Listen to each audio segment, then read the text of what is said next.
सिद्धू साहब ने लिखिया है। सत श्री अकाल बाबा जी। बाबा जी ਇਹ ਵੀਡੀਓ ਵਿੱਚ ਕੀ ਇਹ ਸਹੀ ਕਹਿ ਰਹੇ ਹਨ ਕਿ ਆਤਮਾ ਹੁੰਦੀ ਹੀ ਨਹੀਂ? ਕਿੰਨਾ ਇਤਿਹਾਸ ਹੈਗਾ ਕਿ ਮਹਾਂਪੁਰਸ਼ਾਂ ਨੇ ਦੁਬਾਰਾ ਜਨਮ ਲਿਆ, पर यह कह रहे ने ऐसा है ही नहीं, कुछ सब झूठ है, सिर्फ चानना हुंदा है। कृपा करो जी। ऊपर एक लिंक भेजिया होया है, पर मैं पहले भी कह चुका हाँ कि मैं लिंक बहुते खोलदा नहीं हाँ, ना ही खुलदे हैं। जो सामने कोई रिकॉर्डिंग पाउंदा है या कोई लिख के भेजदा है वह मैं पढ़ लेना। मैं बहुतियां साइडां नहीं खोलदा क्योंकि उन्हां विच ज़्यादा कूड़ कवाड़ ही हुंदा है, तो उन्होंने सुन के ही तुहाडे मन दे विच भी ऐसे सवाल खड़े हो रहे हैं। ये भी एक कारण है जिहदे करके अध्यात्म दे सही मार्ग ते बहुत घट चल पाउंदे हन। पुराने समय दे विच जिन्हों भी प्रभु की थोड़ी जी प्यास हुंदी सी ओहो ही चल पैंदा सी ते भटकदे घट सन। अजोके समय च चलदे बहुत हन, पर उन्हां विचों ज़्यादातर भटक रहे हन।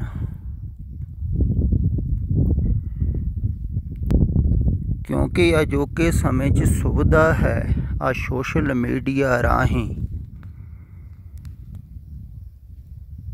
लोग सुन रहे हैं बहुत धार्मिक लोगों नूं।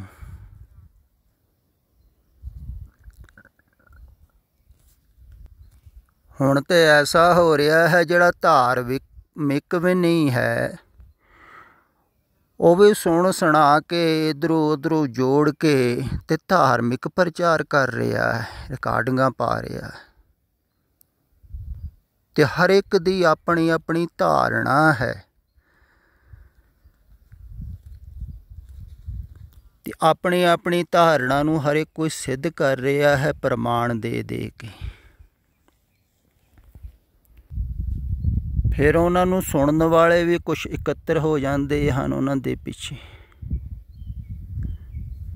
ते अगर कोई ज़्यादा माहिर होवे बोलण दे विच तो उहदे पिछे ज़्यादा इकट्ठे हो जाते हैं, तो उन्होंने देख के होर ज़्यादा उहदे नाल जुड़ जाते हैं।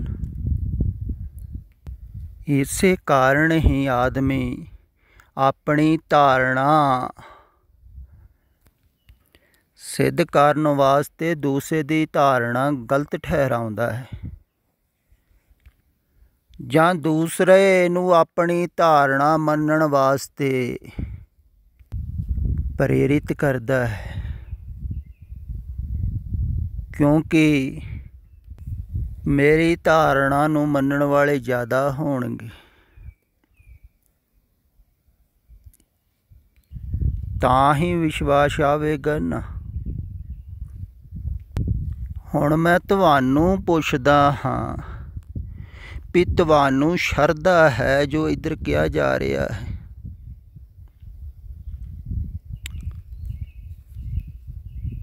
अगर शरधा है तो दूसरे कुछ भी मनते रहन, आपां नूं क्या लेना देना है। हुण हज़ारां किस्म की धारणा है लोकां दे अंदर,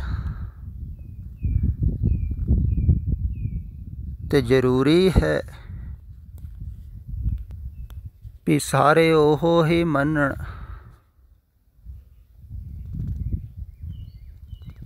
जो मैं मनदा हाँ। परमात्मा ने तरह तरह की सृष्टि पैदा की हुई है, तरह तरह के ख्यालात हैं, विचारधारा है। तो परमात्मा नूं ये बगीची चंगी लगती होवेगी ना, जिवें एक तरह के फुल हुण बगीचे च चंगे नहीं ना लगते, तरह तरह के होण, रंग बिरंगे, इदां रंग बिरंगी दुनिया बनाई तो सारे अपनी अपनी धारणा नाल जी रहे हैं।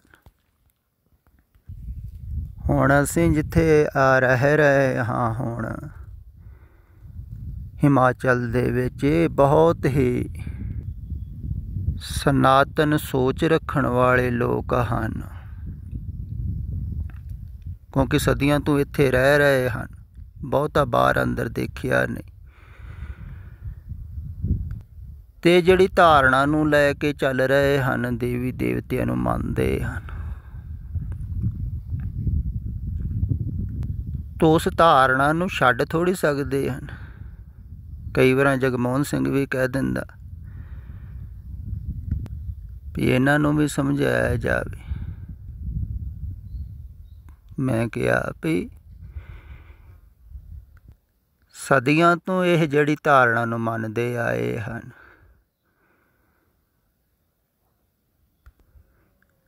अपने कहण नाल उस धारणा नूं छड्डणगे थोड़ी। हुण तुसीं नहीं छड्ड रहे हो, ख्याल विच रखो, जिहड़े सुन रहे हैं बहुत समय तो वो भी हाले पुराणियां धारणावां दे नाल जी रहे हैं, नाले पढ़े लिखे हैं, गल समझ विच भी आ रही है, धारणावां उन्हां दियां नहीं छुट रहीआं हैं।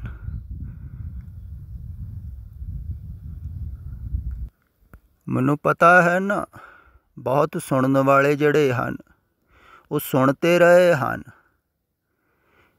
पर धारणा जिहड़ी है पुरानी उहदे द्वारा ही चल रहे हैं जीवन विच। ते जिन्ना चिर जीवन च तब्दीली नहीं होई है, तुसीं धारणा नूं नहीं छड्ड रहे हो, पुरानी विचारधारा जिहड़ी पुरखां तो मिली हुई है, तुहानूं वड्डियां वडेरियां तो। ते दूसरा किवें छड्डेगा? ते आदमी सोचता है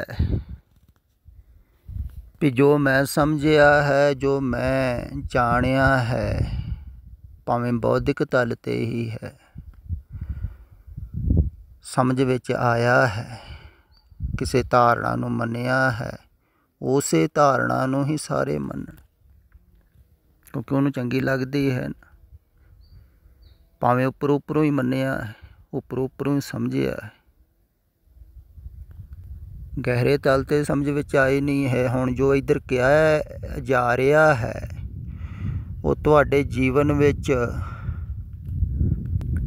रमिया थोड़ी है, जानिया थोड़ी है, तुसीं अजे समझिया ही है भी जग रचना सब झूठ है, सुन लिया तो मन भी तां ही रहे हो भी गुरु नानक देव जी ने कहा है, इस करके मैं प्रमाण दे देना। उन्होंने तो शरधा है भी उन्होंने कहा है, भी ठीक ही कह रहे हैं, तां तुसीं मन रहे हो। ते इदां ही दूसरे जिहड़े हैं जिन्हां नूं तुसीं कह रहे हो भी आत्मा नहीं मनदे हैं, तो उन्हां नूं सुनन वाले हैं,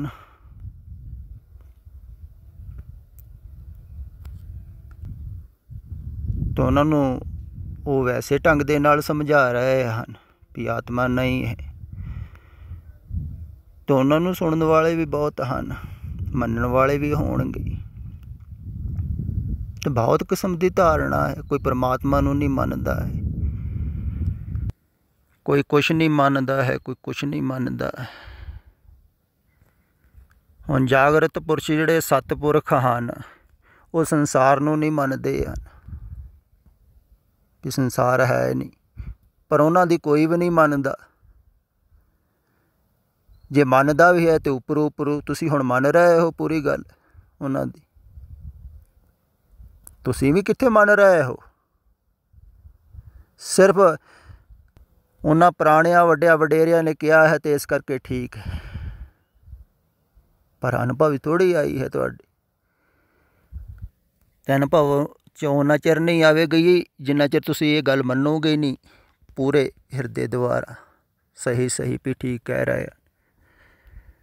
ਅਤੇ ਪੂਰੀ ਤਰ੍ਹਾਂ ਤਾਂ ਤੁਸੀਂ ਵੀ ਨਹੀਂ ਮੰਨ ਰਹੇ, ਪਰ ਦੂਸਰੇ ਤੁਹਾਡੀ ਧਾਰਨਾ ਮੰਨਣ, ਇਹਦੇ ਨਾਲ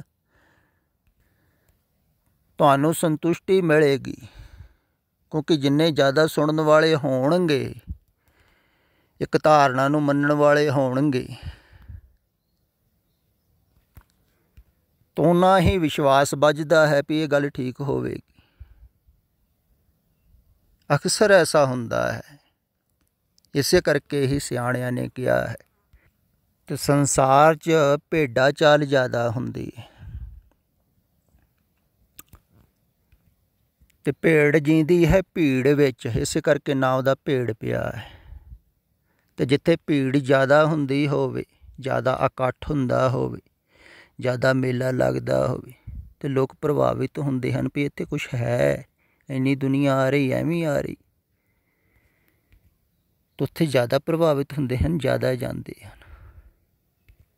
ਪਰ ਜਾਣਕਾਰ ਜਿਹੜੇ ਹਨ, ਵਾਸਤਵਿਕ ਗਿਆਨਵਾਨ, ਉਹ ਉਲਟੀ ਗੱਲ ਕਹਿੰਦੇ ਹਨ।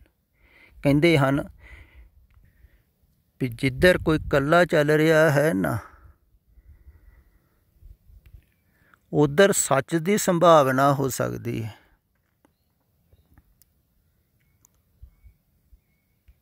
ਪਰ ਮੈਨੂੰ ਪੁੱਛੋ ਵੀ ਸੱਚ ਹੀ ਉੱਧਰ ਹੋ ਸਕਦਾ ਹੈ। ਸੱਚ ਦੇ ਪਿੱਛੇ ਭੀੜ ਨਹੀਂ ਹੁੰਦੀ ਹੈ ਬਹੁਤੀ, ਸਗੋਂ ਭੀੜ ਤੇ ਸੱਚ ਤੋਂ ਉਲਟ ਹੁੰਦੀ ਹੈ ਜ਼ਿਆਦਾ। ਜਿਵੇਂ ਕਬੀਰ ਜੀ ਇਕੱਲੇ ਸਨ ਅਤੇ ਵਿਰੋਧੀ ਸਾਰੇ ਹੀ ਸਨ, ਚਾਰ ਛਪੇਰੇ ਜਿੰਨੇ ਧਾਰਮਿਕ ਲੋਕ, ਇੱਦਾਂ ਬਾਬਾ ਨਾਨਕ ਜੀ ਸਨ ਜੀ, ਅਤੇ ਵਿਰੋਧੀ ਕਿੰਨੇ ਸਨ, ਮੁਸਲਮਾਨ ਵੀ ਹਿੰਦੂ ਵੀ। ਅਤੇ ਇਕੱਲੇ ਤੋਂ ਆਦਮੀ ਪ੍ਰਭਾਵਿਤ ਨਹੀਂ ਹੁੰਦਾ ਹੈ, ਭੀੜ ਤੋਂ ਪ੍ਰਭਾਵਿਤ ਹੁੰਦਾ ਹੈ। ਕੋਈ ਵਿਰਲਾ ਮਨੁੱਖ ਹੈ ਬਾਬਾ ਲਹਿਣਾ ਜੀ ਵਰਗਾ, ਜਿਹਨੇ ਸਾਰੇ ਹੀ ਧਾਰਮਿਕ ਸਥਾਨਾਂ 'ਤੇ ਭਟਕ ਲਿਆ, ਸਾਰੀਆਂ ਧਾਰਨਾਵਾਂ ਦੇਖ ਲਈਆਂ। ਉਹ ਫਿਰ ਵਾਸਤਵਿਕ ਦੇ ਵਿੱਚ ਜਾਣਦੇ ਹਨ, ਥੋੜ੍ਹਾ ਥੋੜ੍ਹਾ ਸਿਆਣਦੇ ਹਨ ਵੀ ਇਹਨਾਂ ਪਿੱਛੇ ਭਾਵੇਂ ਬਹੁਤੇ ਨਹੀਂ ਹਨ, ਪਰ ਵਾਸਤਵਿਕ ਦੇ ਵਿੱਚ ਸੱਚ ਹੈ ਇੱਧਰ। ਇਵੇਂ ਹੀ ਗੁਰੂ ਅਮਰਦਾਸ ਜੀ ਸਾਰੀ ਜ਼ਿੰਦਗੀ ਭਟਕਦੇ ਰਹੇ ਧਾਰਮਿਕ ਸਥਾਨਾਂ 'ਤੇ, ਧਾਰਮਿਕ ਲੋਕਾਂ ਕੋਲ, ਫਿਰ ਸਹੀ ਟਿਕਾਣਾ ਮਿਲਿਆ ਅਤੇ ਸਾਰੀਆਂ ਧਾਰਨਾਵਾਂ ਛੁੱਟ ਗਈਆਂ ਹੋਣਗੀਆਂ ਜਿੰਨੀਆਂ ਕਮਾਈਆਂ।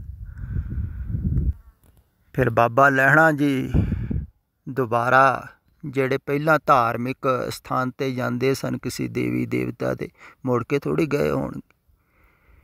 ਇੱਕਦਮ ਟੁੱਟ ਗਈ ਹੋਵੇਗੀ ਨਾ, ਫਿਰ ਇਹਨਾਂ ਦੀ ਧਾਰਨਾ ਟੁੱਟੀ ਹੋਵੇਗੀ ਅਤੇ ਪਰਿਵਾਰ ਸਾਰਾ ਵਿਰੋਧੀ ਹੋਇਆ ਹੋਵੇਗਾ, ਕਿਉਂਕਿ ਉਹ ਸਦੀਆਂ ਤੋਂ ਹੀ ਮਾਤਾ ਦੇ ਜਾ ਰਹੇ ਆ। ਉਹ ਥੋੜ੍ਹਾ ਇੱਕਦਮ ਤਬਦੀਲ ਹੋ ਗਏ ਹੋਣਗੇ ਸਾਰੇ ਉਹਨਾਂ ਦੇ ਪਰਿਵਾਰਕ ਮੈਂਬਰ। ਤੁਸੀਂ ਆਪ ਸੋਚਿਓ ਥੋੜ੍ਹਾ ਜਿਹਾ ਵੀ ਤੁਹਾਡੇ ਜਿਹੜੇ ਪਰਿਵਾਰਕ ਮੈਂਬਰ ਮੰਨਦੇ ਹਨ, ਉਹ ਇੱਕਦਮ ਥੋੜ੍ਹੀ ਤੁਹਾਡੇ ਪਿੱਛੇ ਚੱਲ ਪੈਣਗੇ ਵੀ ਤੁਹਾਨੂੰ ਗੁਰੂ ਮਿਲ ਗਿਆ ਅਤੇ ਉਹ ਕਹਿਣਗੇ ਠੀਕ ਆ, ਸਾਨੂੰ ਵੀ ਮਨਜ਼ੂਰ ਆ। ਨਹੀਂ, ਉਹ ਤੁਹਾਨੂੰ ਸਗੋਂ ਮੋੜਨਗੇ ਵੀ ਇੱਧਰ ਚੱਲੋ ਜਿੱਧਰ ਅਸੀਂ ਜਾ ਰਹੇ ਹਾਂ। ਹਜ਼ਾਰਾਂ ਹੀ ਲੋਕ ਮੰਨਦੇ ਹਨ, ਹਜ਼ਾਰਾਂ ਹੀ ਪ੍ਰਚਾਰਕ ਹਨ, ਹਜ਼ਾਰਾਂ ਹੀ ਵਿਦਵਾਨ ਹੋਏ ਹਨ। ਉਹ ਕੀ ਗੱਲ ਝੂਠ ਹਨ? ਸਾਰੇ ਇੰਨੀਆਂ ਪੁਸਤਕਾਂ ਲਿਖੀਆਂ ਹਨ, ਉਹ ਝੂਠ ਹਨ? ਤੁਸੀਂ ਜਿਨ੍ਹਾਂ ਪਿੱਛੇ ਜਾ ਰਹੇ ਹੋ ਉਹਨਾਂ ਪਿੱਛੇ ਕਿੰਨੇ ਕੁ ਲੋਕ ਹਨ? ਉਂਗਲੀਆਂ 'ਤੇ ਗਿਣੇ ਜਾਣ ਯੋਗ ਲੋਕ ਹਨ ਜਿਹੜੇ ਮੰਨ ਰਹੇ ਹਨ, ਵਾਸਤਵਿਕ ਦੇ ਵਿੱਚ ਸਮਝ ਰਹੇ ਹਨ। ਅਤੇ ਤੁਸੀਂ ਆਪਣਾ ਜੀਵਨ ਬਰਬਾਦ ਕਰੋਗੇ। ਉਹ ਵੀ ਪਿੱਛੇ ਨੂੰ ਮੋੜਨਗੇ, ਪਰ ਉਹ ਮੁੜ ਜਾਂਦੇ ਹਨ ਜਿਨ੍ਹਾਂ ਨੂੰ ਅਜੇ ਬਹੁਤੀ ਪਿਆਸ ਨਹੀਂ ਹੈ। ਇਸ ਕਰਕੇ ਜਾਗਰਤ ਪੁਰਸ਼ ਜਿਹੜੇ ਹਨ ਉਹ ਸਹਿਜ ਸੁਭਾਏ ਬੋਲਦੇ ਹਨ। ਉਹ ਚੇਸ਼ਟਾ ਨਹੀਂ ਕਰਦੇ ਹਨ ਵੀ ਸਾਰਿਆਂ ਨੂੰ ਆਪਣੀ ਗੱਲ ਮਨਵਾਉਣੀ ਹੈ। ਇਹ ਗੱਲ ਖਿਆਲ ਵਿੱਚ ਰੱਖੋ। ਮੈਂ ਇਸ ਕਾਰਨ ਨਹੀਂ ਬੋਲ ਰਿਹਾ, ਮੈਂ ਸਿਰਫ ਉਹਨਾਂ ਵਾਸਤੇ ਬੋਲ ਰਿਹਾ ਹਾਂ ਜਿਨ੍ਹਾਂ ਦੀ ਸੰਸਾਰਿਕ ਯਾਤਰਾ ਪੂਰੀ ਹੋ ਰਹੀ ਹੈ ਅਤੇ ਜਿਨ੍ਹਾਂ ਦੀ ਅਧੂਰੀ ਹੈ ਜੇ ਸੰਸਾਰਿਕ ਯਾਤਰਾ, ਉਹ ਜੇ ਸੰਸਾਰ 'ਚ ਹੀ ਰਹਿਣਗੇ। ਉਹਨਾਂ ਨੂੰ ਮਨਵਾਉਣਾ ਜ਼ਰੂਰੀ ਵੀ ਨਹੀਂ ਹੈ। ਹਾਂ, ਉਹਨਾਂ ਦਾ ਵੀ ਸਮਾਂ ਆਵੇਗਾ ਕਦੇ, ਪਰ ਜਿਹੜੇ ਤਿਆਰ ਹੋ ਰਹੇ ਹਨ, ਪੱਕ ਰਹੇ ਹਨ ਫਲ, ਜਿਹੜੇ ਸੰਸਾਰ ਦੇ ਦਰਖਤ ਨਾਲੋਂ ਟੁੱਟਣ ਨੂੰ ਤਿਆਰ ਹਨ ਪਰ ਫਿਰ ਵੀ ਸੰਸਾਰ ਦੇ ਦਰਖਤ ਦੇ ਨਾਲ ਲੱਗੇ ਹੋਏ ਹਨ, ਕਿਉਂਕਿ ਡਰਦੇ ਹਨ। ਜਿਵੇਂ ਫਲ ਉੱਪਰੋਂ ਡਿੱਗਣੋਂ ਡਰਦਾ ਹੁੰਦਾ ਹੈ ਨਾ, ਵੀ ਥੱਲੇ ਡੱਗ ਕੇ ਮਿਟੀ ਨਾ ਜਾਵਾਂ, ਅਤੇ ਫਲ ਨੂੰ ਇਹ ਥੋੜ੍ਹੀ ਪਤਾ ਹੈ ਵੀ ਧਰਤੀ ਮਾਂ ਦੀ ਗੋਦ ਵਿੱਚ ਪਹੁੰਚ ਗਿਆ, ਉੱਥੇ ਮੇਰੇ ਵਿੱਚੋਂ ਵੱਡਾ ਸਾਰਾ ਦਰਖਤ ਫੁੱਟਣਾ ਹੈ, ਉੱਤੇ ਫੁੱਲ ਲੱਗਣੇ, ਫਿਰ ਫਲ ਹੀ ਫਲ। ਪਰ ਪਹਿਲੇ ਪਹਿਲ ਤਾਂ ਡਰਦਾ ਹੀ ਹੋਵੇਗਾ ਨਾ। ਇੱਦਾਂ ਕੁਛ ਕੁ ਡਰ ਹੈ। ਜਿਵੇਂ ਮਰਨੋਂ ਆਦਮੀ ਡਰਦਾ ਹੈ। ਉਹ ਕਿਉਂ ਡਰਦਾ ਹੈ? ਵੀ ਆਹ ਜਿਹੜਾ ਝੂਠ ਤੁਸੀਂ ਇਹਨੂੰ ਸੱਚ ਜਾਣਿਆ ਹੈ, ਛੁੱਟ ਜਾਣਾ ਹੈ ਸਭ ਕੁਛ, ਤਾਂ ਹੀ ਡਰਦਾ ਹੈ। ਅਤੇ ਜਿਨ੍ਹਾਂ ਨੇ ਜਿੰਦੇ ਜੀ ਛੱਡਣਾ ਹੈ ਝੂਠ, ਉਹਨਾਂ ਨੂੰ ਵੀ ਡਰ ਤਾਂ ਲੱਗਦਾ ਹੀ ਹੈ ਨਾ। ਤੁਸੀਂ ਵੀ ਡਰ ਹੀ ਰਹੇ ਹੋ ਨਾ। ਪਹਿਲਾਂ ਤਾਂ ਸੰਸਾਰ ਛੱਡਣ ਤੋਂ ਡਰਦਾ ਹੈ, ਫਿਰ ਧਾਰਮਿਕ ਧਾਰਨਾ ਛੱਡਣ ਤੋਂ ਹੋਰ ਵੀ ਜ਼ਿਆਦਾ ਮਨੁੱਖ ਡਰਦਾ। ਤੁਹਾਡੀ ਨਹੀਂ ਛੁੱਟ ਰਹੀ। ਅਤੇ ਦੂਸਰਿਆਂ ਦੀ ਧਾਰਨਾ ਵੱਲ ਨਾ ਦੇਖੋ। ਜਿਹੜਾ ਕੋਈ ਜਿਸ ਤਰ੍ਹਾਂ ਮੰਨੀ ਜਾਂਦਾ ਹੈ ਮੰਨੀ ਜਾਵੇ। ਤੁਸੀਂ ਆਪਣੇ ਵੱਲ ਦੇਖੋ ਵੀ ਤੁਹਾਡੀਆਂ ਧਾਰਨਾਵਾਂ ਸਾਰੀਆਂ ਛੁੱਟ ਗਈਆਂ ਹਨ। ਤੁਸੀਂ ਛੱਡੋ, ਤੁਸੀਂ ਮੁਕਤ ਹੋ ਜਾਓਗੇ ਨਾ। ਆਪ ਮੁਕਤ ਕਰੇ ਸੰਸਾਰ, ਦੂਸਰਿਆਂ ਨੂੰ ਧਾਰਨਾ ਤੋਂ ਮੁਕਤ ਕਰ ਸਕੋਗੇ।